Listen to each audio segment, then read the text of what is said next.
Spirit guide, that's one term for it. We say non-physical teacher because that's what they are. When you leave this physical world, when your life completes and you make your way back to where we are now, where we are, then you will know that spirit guide as your teacher. There's like a student-teacher relationship on your way to developing as a larger being that can do more things at the same time. So we like to say we can do 1,001 things at the same time, but younger beings can do maybe 101 things at the same time. We can always do more than a human being can, but a human being isn't different than us. They're having a life experience. So they're doing an activity. So start thinking about your life as your parent soul being, that entity being that decided to have an incarnation, and you are that person. That entity being is still in the non-physical place, and they're doing something. They're doing a physical life. It's a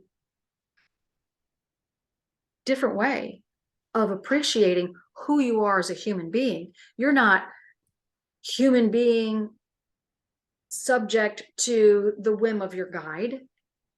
You are not human being that is less than or unworthy to your guide. You're not a human being who is here because of bad karma and you got sent to the world like a bad place. You're here because your entity being said, raise their hands, and yes, I'm ready. I'm ready. I'm ready. I've got all my intentions planned. I've got parents picked out. I know where I'm going to go. I know who I want to be. And they're pregnant. I picked that one. Meaning the baby within. The baby within. And then the baby has consciousness within it, cellular consciousness and some other things that create and form the infant. We don't say fetus, we say infant, because it is an infant, but it's an infant person. And it's in its own way a spirit being in the becoming, because the two shall become one. That physical body and what you, we'll just say you as an entity being, when you pick that child within, you create the energy field, and you create the grid structure, and you create the chakra system, and you form it all together to be an energy fielded system of systems, otherwise known as the non-physical part of your being. And then that's what gets sent into this earth. And then some other supernatural beings bond the two together. Bond the two together. And then you're born, and then you become a person. You can't be a person without having that energy field bonded to your physical body. So you are having a physical life experience. You're doing it. You decided to be here. You are a powerful being in a little tiny body. But as a little tiny body, you don't have all the powerful abilities that you will once you go back through the dimensions. And then you'll have superpowers like we have. Now, as a human being, you have these three aspects. That is the subconscious mind. That's the soul within. And the soul within is here to do something, to gather data, to communicate, create physical life experience. So you get to choose one thing. Be happy.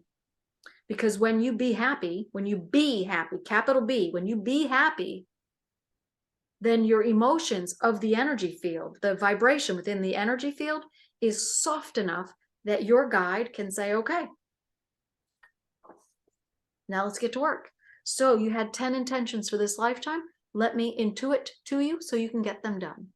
And it's a way of your teacher.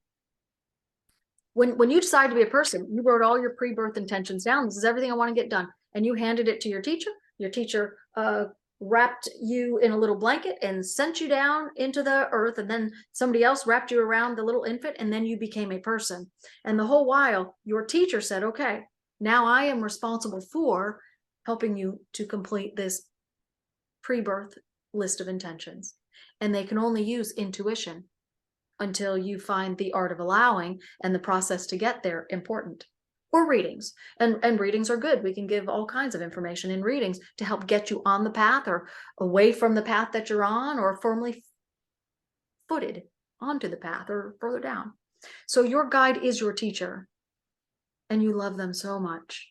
Don't ever be afraid of who your guide is. And anybody in this non-physical place, we're all beautiful love beings, because when you do leave this physical life, and everybody does, there's a cleaning out process. So this non-physical grid structure that's integrated with your physical body, it collects data, all your memories. And your memories include everything that you've ever seen, heard, tasted, smelled, and touched.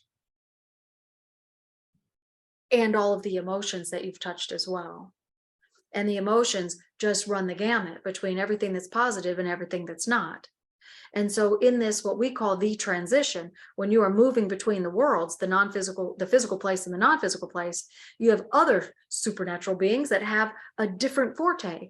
They clean out all negative vibrational emotions from your energy field. They clean it out. We call it the final attunement. They clean it out, clean, done. They remove all energy blocks from in the grid. And then you are a beautiful spirit being that gets to do something on the other side. Life is phase 1 and then phase 2. So having that information is the perfect starting point for moving into what will become an unfoldment plan. You have to know who your guide is. They're not just there sometimes or when you're in trouble, stand you up, dust you off, and then tell you to go again. Wait until you fall down hard enough, because it's physical world. This is life. You're supposed to live life, and you're supposed to fall down and get back up and fall down. And when you fall on your knees and pray for help, then they step in. Well, that's what the world says, and that's what the world has all wrong. Your guide is there seeing that you're about to fall down, and they are intuiting to you, don't go there, don't say that, don't feel that way, don't feel that way, move over here, go over here, think about this, go take a shower, how about a piece of candy? And they're doing all kinds of things, intuiting to help keep you from experiencing the bad thing that'll make you dip. They're always trying to keep your emotions in a nice soft place so that you can keep hearing them in a non-verbal way. They just guide you instinctively. They add instinct to you. That's what animals have. They have instinct. What is instinct? Well, an animal doesn't have knowledge within that says, go scramble up a tree when a dog barks. That's intuition. So how about we just stop saying intuition or thoughts? You either have instinctual instructions from your guide, or you have human thought. All right, so they increase your instinctiveness unless you meditate. So the only other thing you need to do besides understand all of that beautiful foundation is meditation. And for you, it's about 7 minutes, and that's not the usual starting place. 3 to 12 minutes is in the unfoldment range. When you meditate for longer than that, then emotional balance comes to the surface, and you just have an easier way of thinking about life. Your guide loves that conversation. Everybody's guide loves that conversation. And that is the same conversation that every guide has with every person when that question is asked. So you're at the right place at the right time to step into your journey. So call it whatever you like. My awakening journey, my reason for being here journey. It's not everybody is meant to be a spiritual guru.